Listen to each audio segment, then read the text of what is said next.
GolTV goes off the air and we finally have a little shakeup in the league. And suddenly the foregone conclusion that I think we all kind of agreed on, it looks a little less, or maybe not a little less likely, but it looks like maybe there'll be some more to play for, a little more that'll be up for grabs. How'd you guys enjoy our first weekend without GolTV? I miss GolTV. Yeah, I mean, just to touch upon the Sporting game. We could talk about the Gil Vicente game and also talk about today's game. I think Sporting is in desperate need of some time off. There are way too many absences to deal with right now.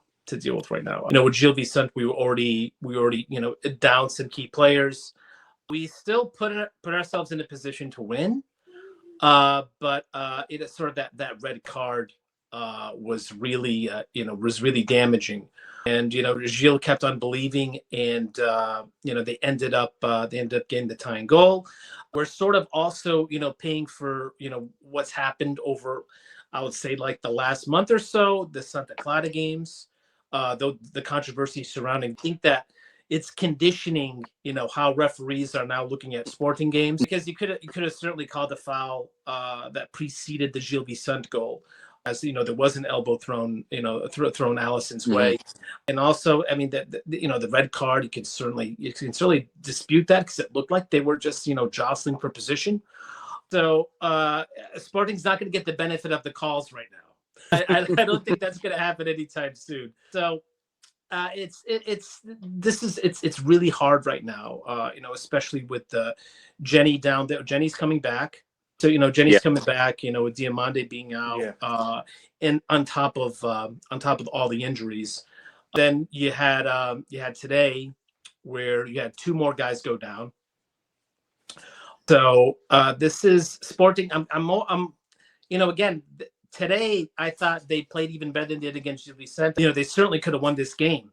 They could have made it 2-0, and they're winning 1-0 in the 90th minute. But this is sort of one of those games where I'm like, you know what? It's not bad that we're out of this competition right now, because I just think this team needs time to heal. It's just the absences are so overwhelming that this team really just desperately needs some time off. So we'll see who's going to come back. We'll see who's going to get recouped. I'm hearing good things about DeBost. Danny Bagrança did make his first appearance for the B team over the weekend. So he is nearing a return. I think it was on the bench today. We got our first winter recruit. He came in, played the last 10 minutes today. We gave up 2 goals and lost the game. So not the best debut for him. Again, we'll see what we can get out of this guy, Luis Guillem. It's, again, I think he's an unknown factor. We did spend some decent money on him. He was 14 plus 3 on him. He's only played 120 minutes this entire season for West Ham. So, that's sort of like, raises some flags here. But hey, the Premier League and the Portuguese Premier League are 2 very different things. He may, well succeed here. I don't know. I don't know anything about him. I'd like to obviously see more of him. But yeah, it's sad that we're out of the competition. It's always fun to go to a final. But at the same time, this team needs time off, because we're just going to continue to hemorrhage points if we can't get healthy, in my opinion. Yeah, I actually listened to the game. We're going back to the 90s, where I'm listening to games on the radio again. I had Golo FM on YouTube up, which is basically a YouTube radio, and they cover all the games. So I heard Rui Borges after the match, and he really didn't sound all that bothered going out of this tournament right now. And I think everything makes sense. I think some of it is what we saw Porto do in the last round and get themselves out of it.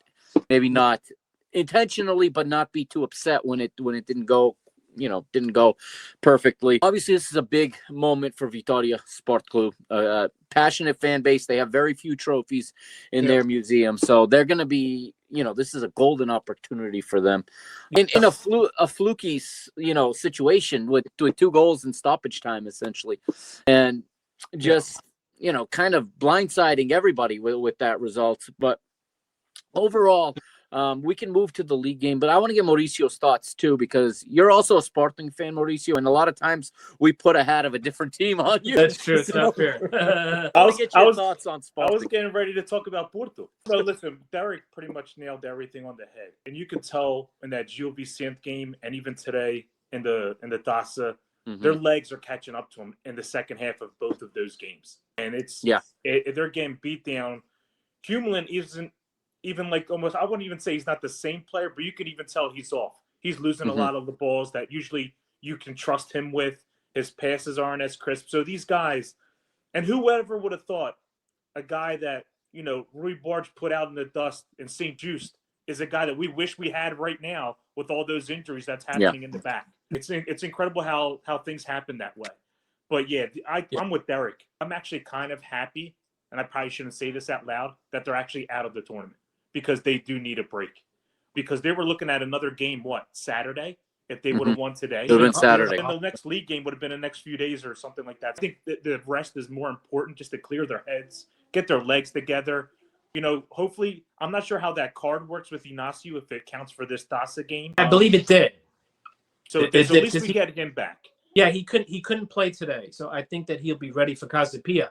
But the problem, we don't have Yulman or Maxi for Casapia. Right, exactly. And now we might not even have Fultis either. We don't even know yet what that injury is because everybody's concerned with Quaresma.